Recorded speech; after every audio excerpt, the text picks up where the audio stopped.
Assalamualaikum warahmatullahi wabarakatuh. Saya Ferdi Fernanda dari Prodi Akuntansi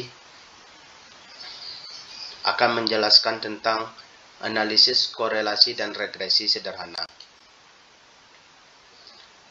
Kata korelasi berasal dari bahasa Inggris correlation. Dalam bahasa Indonesia, korelasi diterjemahkan sebagai hubungan atau saling berhubungan atau hubungan timbal balik. Dalam ilmu statistik, istilah korelasi diberi pengertian sebagai hubungan antar dua variabel atau lebih. Hubungan antar dua variabel, misalnya hubungan atau korelasi antara prestasi studi variabel X dan kerajinan kuliah variabel Y. Maksudnya, prestasi studi ada hubungan dengan kerajinan kuliah. Dalam contoh di atas, variabel studi X disebut sebagai independen variabel, yaitu variabel yang dipengaruhi. Sedangkan variabel kerajinan kuliah atau Y disebut sebagai dependent variable.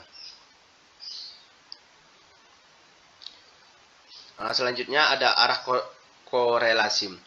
Hubungan antar variabel jika dilihat dari segi arahnya dapat dibedakan menjadi dua macam, yaitu hubungan yang sifatnya satu arah, korelasi positif, dan hubungan yang sifatnya berlawanan arah, korelasi negatif. Disebut korelasi positif jika dua variabel atau lebih yang berkorelasi berjalan paralel, artinya bahwa hubungan antar dua variabel itu menunjukkan arah yang sama. Jadi, apabila variabel X mengalami kenaikan atau penurunan, akan diikuti juga dengan kenaikan atau penurunan pada variabel Y. Contohnya, kenaikan harga bahan bakar minyak diikuti dengan kenaikan ongkos angkutan. Disebut korelasi negatif jika variabel atau lebih yang berkorelasi berjalan dengan arah yang berlawanan, bertentangan, atau berkebalikan. Jadi, apabila variabel X mengalami kenaikan atau pertambahan, akan diikuti dengan penurunan atau pengurangan pada variabel Y. Contohnya, makin meningkatnya kesadaran hukum di kalangan masyarakat diikuti dengan makin menurunnya angka kejahatan atau angka pelanggaran. Terus, kuat dan tidaknya hubungan antara X dan Y apabila dinyatakan dengan fungsi linear diukur dengan suatu nilai yang disebut koefisien korelasi.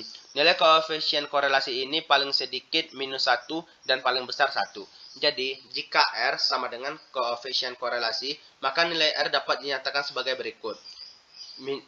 Minus 1 lebih kecil R lebih kecil 1. Artinya, jika R hubungan di antara X dan Y sempurna dan positif, mendekati 1, yaitu hubungan sangat kuat dan positif. Lalu, minus 1, hubungan di antara X dan Y sempurna dan negatif, mendekati minus 1, yaitu hubungan sangat kuat dan negatif. Menghitung koefisien korelasi. Korelasi Pearson. Rumus untuk menghitung koefisien korelasi untuk data yang tidak berkelompok. Korelasi ini sering digunakan oleh para peneliti yang mempunyai data-data interval. Ada beberapa persyaratan yang harus dipenuhi agar dapat memaknai rumus ini, yaitu: pertama, pengambilan sampel dari populasi harus random atau acak. Yang kedua, data yang dicari korelasinya harus berskala interval atau rasio. Yang ketiga, variasi skor kedua variabel yang akan dicari korelasinya harus sama. Dan yang keempat, distribusi skor variabel yang dicari korelasinya hendaknya merupakan distribusi unimodal. Dan yang terakhir, hubungan antara variabel X dan Y hendaknya linear. Korelasi Pearson dapat dihitung dengan menggunakan dua rumus. Rumus ini, rumusnya dua di sini, rumus 1.1 R sama dengan sigma dalam kurung X kurang X dalam kurung Y kurang Y per sigma X kurang X pangkat 2 X Y kurang Y pangkat 2. Rumus 1.1 memerlukan suatu perhitungan rata-rata dari masing-masing kelompok. Yang selanjutnya perlu suatu perhitungan selisih masing-masing skor dengan rata-ratanya, serta kuadrat simpangan skor dengan rata-ratanya, maupun hasil kali simpangan masing-masing kelompok.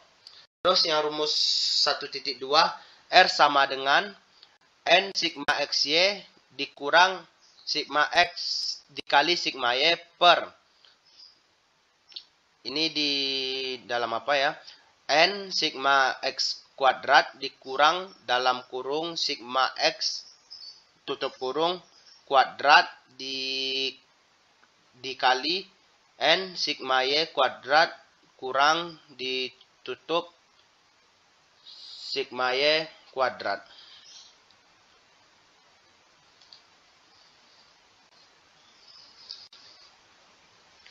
Selanjutnya koefisien korelasi untuk data berkelompok. Nah, di sini dapat dilihat rumusnya N dalam kurung sigma U VF tutup kurung dikurang sigma U V N VF V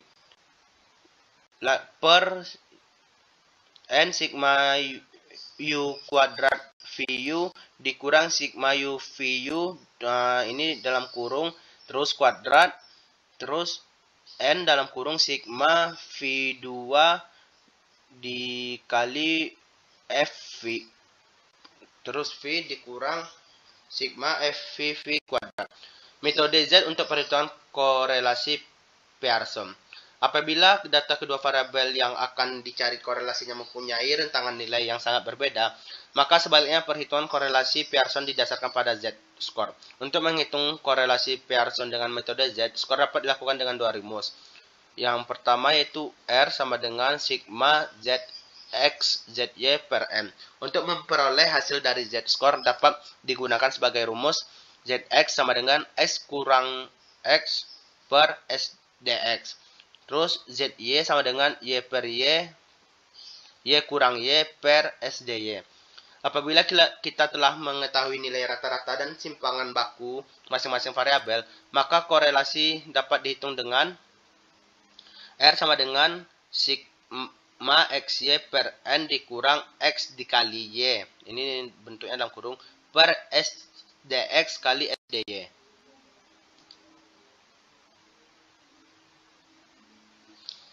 Terus di sini ada korelasi Spearman. Apabila data yang kita memiliki skala yang ordinal, maka korelasi Pearson tidak dapat digunakan. Untuk itu telah ditemukan sebuah rumus yang sederhana tetapi akurat, yaitu Spearman correlation. Korelasi Spearman tidak memperhatikan sifat hubungan linear antara kedua variabel yang akan dicari korelasinya. Korelasi Spearman dapat dihitung dengan rumus yaitu RS dalam kurung dapat dilambangkan dengan RHO sama dengan 1 dikurang 6 sigma D besar kuadrat per N dalam kurung N kuadrat dikurangi 1 tutup kurung. Keterangannya adalah D merupakan selisih antara X dan Y dan 6 merupakan angka konstan. Selanjutnya ada korelasi koefisien kontingensi. Teknik korelasi koefisien kontingensi adalah salah satu teknik analisis korelasional bivariat yang dua buah variabel yang dikorelasikan adalah berbentuk kategori atau merupakan gejala ordinal atau disebut juga data kualitatif. Rumus untuk mencari koefisien korelasi kontingensi adalah C sama dengan X kuadrat per X kuadrat ditambah N, di mana N yaitu banyaknya observasi,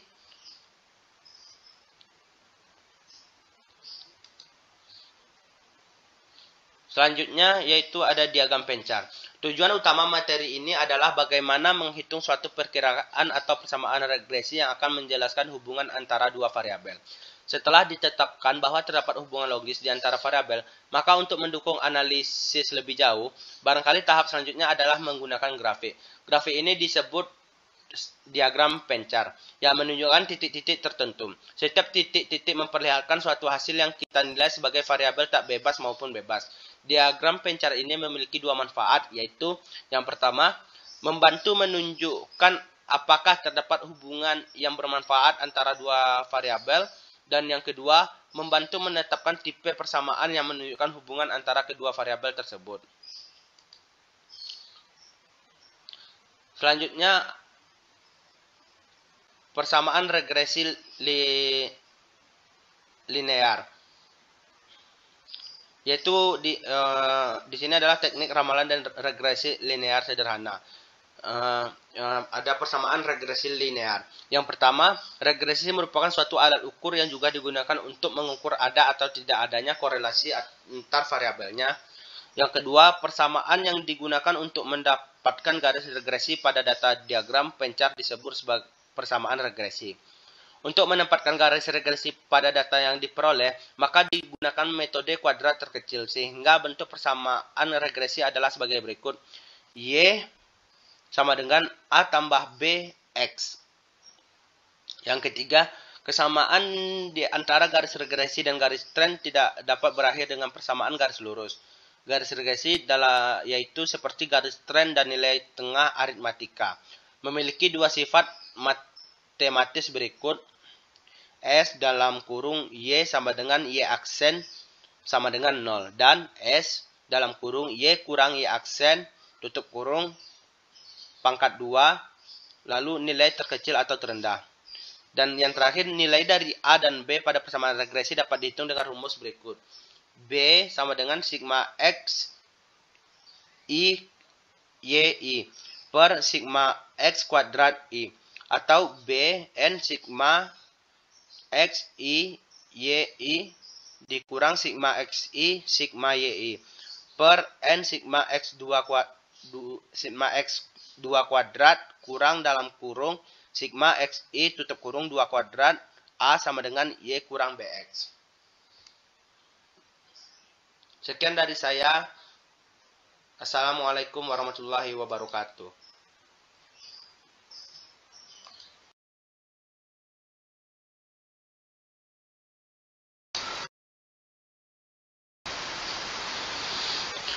Selanjutnya yaitu persamaan regresi linear sederhana. Persamaan regresi linear sederhana merupakan suatu model persamaan yang menggambarkan hubungan suatu variabel bebas atau prediktor X dengan satu variabel tak bebas respons yaitu Y, yang biasanya digambarkan dengan garis lurus seperti disajikan pada gambar 1. Dapat dilihat.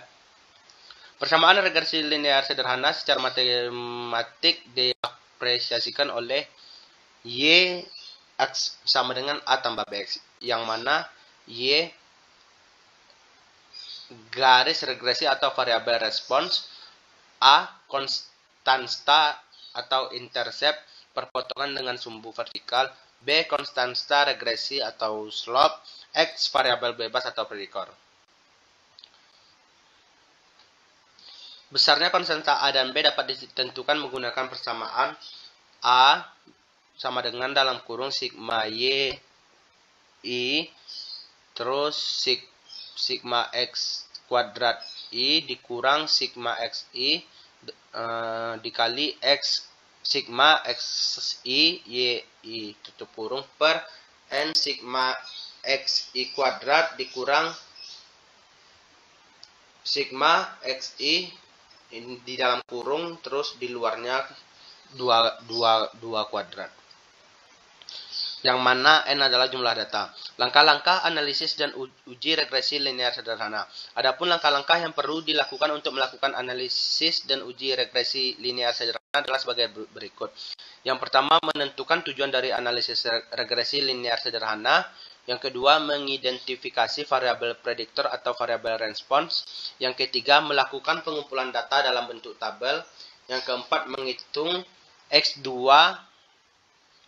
XY, dan total dari masing-masingnya. Yang kelima, menghitung A dan B menggunakan rumus yang telah ditentukan. Yang keenam, membuat model persamaan garis regresi. Yang ketujuh, melakukan prediksi terhadap variabel prediktor atau respons. Yang kelima, uji signifikansi menggunakan uji T